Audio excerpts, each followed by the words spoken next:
தென்காசி மாவட்டம் ஆவுடையனூர் பகுதியில் விவசாயிகளின் நீண்ட நாள் கோரிக்கையான ஜம்பு நதி கால்வாய் திட்டத்தை பார்வையிட்ட தென்காசி திமுக வேட்பாளர் கலை கதிரவன் தாம் வெற்றி பெற்றவுடன் அந்த திட்டம் முழு வேகத்தில் மக்கள் பயன்பாட்டிற்கு கொண்டுவர நடவடிக்கை எடுக்கப்படும் என்று பொதுமக்களிடம் வாக்குறுதி அளித்தார்.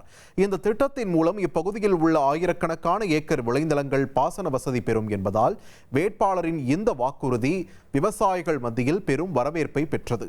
இதைத் தொடர்ந்து பாவூர் சத்திரம் மற்றும் அதனை சுற்றியுள்ள கிராம பகுதிகளில் அவர் தீவிர வாக்கு சேகரிப்பில் ஈடுபட்டார்.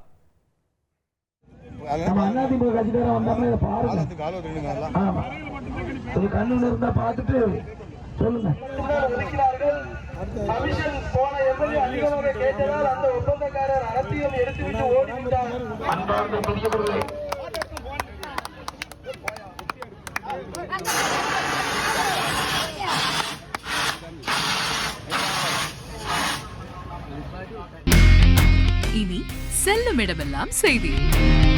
தந்தி டிவியின் வாட்ஸ்அப் சேனலை ஃபாலோ பண்ணினா செல்ல இருக்கும் இடமெல்லாம் செய்தி.